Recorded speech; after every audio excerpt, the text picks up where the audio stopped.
Like many people, when I first started doing calisthenics, I thought that all of my sessions had to be really intense to count. I thought if I wasn't doing an hour or 90 minutes at a time, I wasn't actually getting a workout in. Definitely false. Especially when you're first starting out, shorter sessions, I have found at least, to be easier to commit to. It's the same thing as if you were to start weightlifting at the gym. If you have a friend who's never gone and lifted weights before and you start them on a program that's 6 days a week, one rest day, high intensity. After the first day, they're gonna be too sore to go back to the gym the next day, and it's not gonna be fun for them, and they're less likely to continue doing the program. Shorter sessions are still valid, and actually I've had more progress doing more frequent shorter sessions than longer ones. But of course, it's also all about what you stick to. Shorter sessions done more consistently is worth more than doing one long session every second week. The workout you do is better than the workout you don't. The second thing I wish I knew is that the strength you're building during calisthenics is more practical than you might think it is. For example, all of the training I've been doing for my pistol squats, just practicing having strength on that single leg, has actually helped me out, because at work the other day in the mine, I took a step and I took the step very wrong and I missed the last one, and instead of continuing to fall all the way down the stairs and spilling all of my samples and having to do up a workplace injury report, I landed on one leg, bounced, my knee bent, went all the way down to the ground and just popped back up, and I was fine. And I just kind of stood there for a second like, did that happen? I was like, oh my gosh, my knees are so strong. Anyways, it can help prevent injuries because your body is more flexible and more strong. Slay. Another thing I wish I knew when I had started calisthenics is how many progressions there are for everything. When I first started, I would only do like the full version of the skill I was trying to achieve over and over and over again. Same with the strength exercises. And if I couldn't do it, I was like, that's it, I guess. Not for me. No, it is for you. There are progressions. Use them. Can't do a full push-up? Do it from your knees. Can't do a push-up from your knees? Do it from a wall. Normal push-up too easy? Take an arm out. There's always a way to make something easier or harder.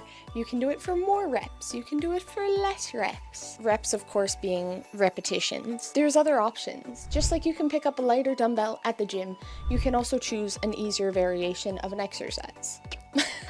Another thing that I wish I knew is that you can just like work on a skill and then decide, actually, I don't really care too much about that right now. Put it to the side and choose something else to work on. You don't have to just stop altogether because you can't get something. You can always go back to it later, and sometimes you just have to give things a little rest and look at it with fresh eyes. That might be just like the little tiny Nicole in my heart who likes to be good at what she does.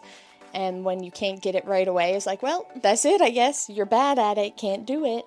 No, you can do things you're bad at and get better at them. I wish I had known that one before a lot of things. You have to suck, and then you can get better. But you can't get better without being shit at it first. And it's also okay to not just be working on a skill and bench it, but it's also okay to just try a skill for the love of the game and then come back to it later. Like sight reading music and then not learning how to fully play the piece after with all of the good oomph in it. It's fine. It was still practice. You still put in the time, you still put in the reps, and maybe you'll come back to it later. Another one I wish I knew before I started calisthenics is that if the weather's nice, you should absolutely work out outside. It just gives good vibes, the energy is better, and it's just fun to switch up where you're training instead of inside all the time like you have to be when you lift weights. Unless you're at one of those bougie gyms that also has like an outdoor section. I'm not even sure what number we're on now. I feel like we're on number 6.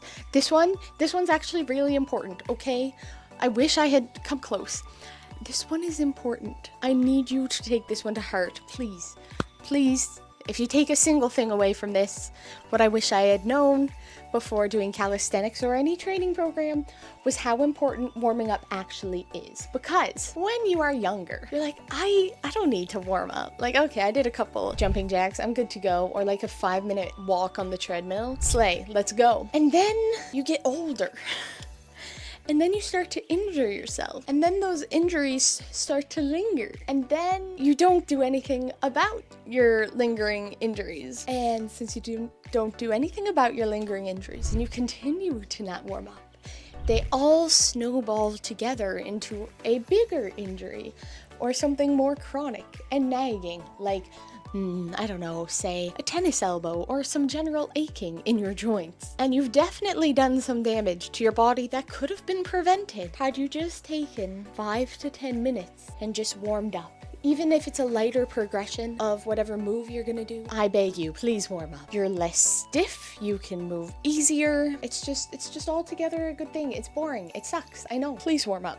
Number 7 is one that we've already sort of touched on, but the best program is the one you're actually gonna do. So don't waste your time coming up with the absolute perfect, most optimized program, because chances are it's not one you're gonna stick to, just straight up. You don't have to go and Google like the best calisthenics program for beginners, because there's only so many movements and so many ways you can program beginner calisthenics movements. You know what I'm saying?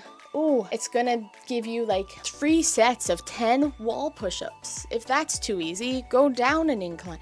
It's just all stuff you can Google. If you go on Reddit, I guarantee there's something for free. If you go and want to pay money, you can find a program for $10 that's probably just as fine as one that's 20 or 40 or $50. I could even put up what I'm doing on YouTube as a video, because when you're a beginner at something, as long as you've started to train, you're already doing better than what you were doing before. You're gonna build strength and skills no matter what. The optimal program doesn't matter if you do not do it.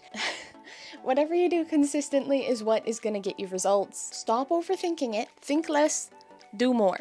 Okay? And also, done is better than ideal. It doesn't have to be all or nothing. You don't only have to train on days where you feel 100%. There's a lot of days I train and I go, wow, I'd really rather not be doing this right now. But I've never regretted a workout I've done, even if it was like half-assed. Of course, I'm not saying if you're dying and sick and you get the chills, like, obviously don't work out. I'm just saying, like, if you're coming off nights or you're working nights and you're going on to nights and you're a little tired, even like 20 minutes of light movement makes me feel better before my shift. It just helps not harsh the vibe, and then it's like, damn, I just wasted 12 hours of my life working at a job I don't really like, but hey, made progress towards my goals and I got a little bit of movement in. Another thing I wish I had known, like, I knew intellectually, but it didn't really hit me until I was working out, is that progress is not linear, obviously. But I thought it just meant you would do a new skill and then it would be like weeks before you could learn a new skill. Not, you could learn how to do a skill, be able to do it on a Monday,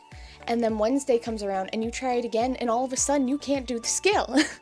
And then you're like, oh my gosh, what's happened? And then come Friday you try again, boom, you can do the skill. I wish I had known that, because I was really concerned. It was like one day I could do the pistol squat, the next day I couldn't, the next day I could. But of course, the more I practice and the more I train, the more consistent it's been getting. The left leg, I'm not gonna lie, is still pretty shaky. And like some days, like I just feel like super strong, and then other days gravity is just kicking me to the curb.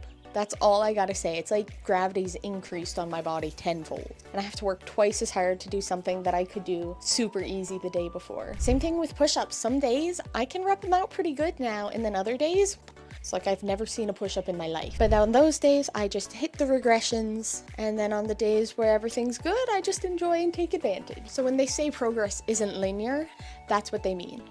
Not just you're gonna learn one skill, you're gonna get to be able to do the skill all the time now. It's just like equipped to your character. Me, no, unfortunately, no. And the final thing I wish I had known when I just started working out, a message to beginner me, is that you just have to keep showing up, okay? Like, yes, you have goals that you're working towards, but sometimes at the start, especially when things feel difficult, being able to check off that you showed up for a day is the reward in of itself, because you're gonna suck.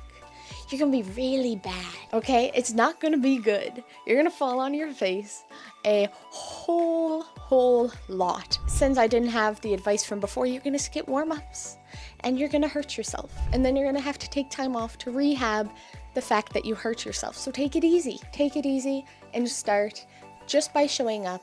Even if you just end up stretching for 20 minutes so you can put a little tick mark on your little tracker box, showing up is better than not showing up at all. And you're allowed to be bad at something while you're working at being better at something. That is allowed. Feel free to like, comment, subscribe, and if you're having difficulty deciding what calisthenics workouts to do, let me know, and maybe I'll do a little video talking about my general kind of plan, or a simple beginner workout that you could do for a push-pull leg situation with a couple different variations for beginners. But up to you. If you don't want to see it, that's also slay. Just let me know.